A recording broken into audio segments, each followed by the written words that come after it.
quite a good lesson on who we are and what we're all about. In the reading from the prophet Isaiah, he talks about the people who walked in darkness have seen a great light. Upon those who dwelt in the land of gloom, a light has shone. And I think as we look at our congregation, we fit that description.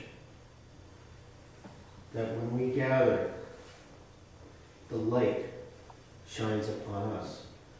And we bring to our community worship, we bring to our liturgy that welcoming light into our midst. And that's a great thing in doing something like that. And Paul's reading in the Gospel from Matthew also provide us with an interesting direction. Because Jesus is starting a whole new approach. He's saying that the way we used to worship, those laws that existed simply as laws, that's no longer the way. The new way is the good news.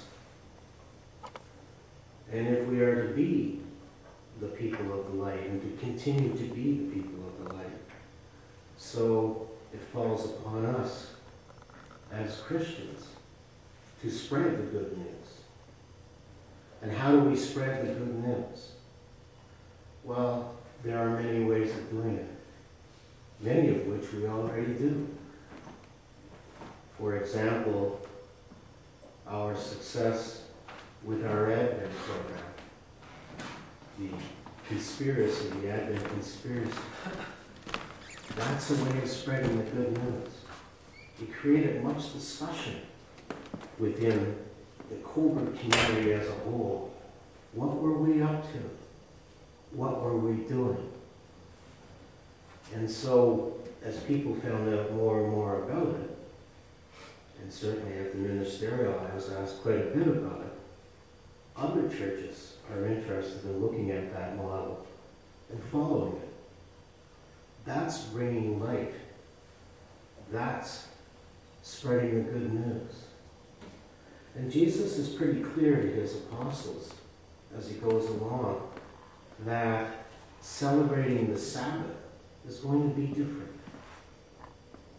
That the liturgy that's going to be used to celebrate the Word is going to be different. And we know from St. Paul that all of the Christian communities that sprung up began to adapt a liturgy to suit the needs of their community. And it's interesting within our community. And if you have a chance to talk to people who come and visit with us, and many of you have approached me yourselves and said to me how wonderful, how fulfilling our liturgy is to us. Because what we have done as children of the light is we've taken that challenge of our liturgy and let it be part of defining who we are and who we are, what we are all about. And that's a good thing, because when those people visit with us, and when we as a group sit down or gather together on Sunday to worship, our liturgy helps define who we are. We're going forward. We're adapting to what we are all about. And that was a great challenge that Jesus faced wherever he went, because he was questioned, why aren't you doing it the old way? They've always done it this way, why aren't you doing it that way?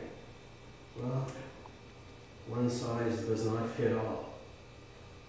And so too it is with us. We are moving forward. Peter said last Sunday, we don't know where we're going to be in 10 years from now.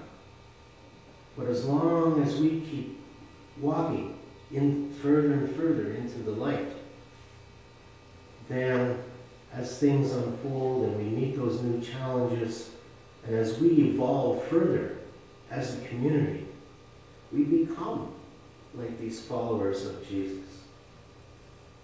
We leave aside the old ways and we move forward. And that's what Jesus wants. That's what he's asking us to do. We use in our liturgy the phrase, dangerous unselfishness. And that's a part of what we are as well. We're meeting those challenges of dangerous unselfishness. But we know that if we were to accept what for many of us was the old way, then we wouldn't be stepping out to do these things, to bring light to our community. And people are wanting to find out more of what we're all about. And that's really good. That's a strength that we at Christ the Servant have. We bring that word. We preach the good news through our actions and through our service here on Sundays. But we need to keep doing that. We need to keep moving forward. I think I mentioned this before. Once you find out Jesus' message, there's no turning back. You need to keep that force going. Keep that light shining. And as long as we can keep doing that, then we are going forward. And as I said, the beauty of it is we don't know. There's insecurity, but those are great challenges. That insecurity allows us to express ourselves. We had some time at our ministerial this week, and we sat around discussing these readings particularly because it's the conclusion of Week of Prayer for Christian Unity, and we have our service this afternoon at 4 o'clock at St. Peter's. And we adapted the service. Well, actually, they asked me to adapt the service because the new guy in the block always gets stuck with the bigger job, right? And that was fine. To meet our community's needs, and not just the Christ the Servant faith community, but the faith community members of the ministerial. And so that's what we did. We sat around and talked about, when we talked about what's the role of a pastor in all of this as we move forward. And it's an interesting role. And the model we have here within our churches is pretty good. I think some of my colleagues are a little envious. Number one, I don't have to worry about money. That's the board's job. They can look after the finances.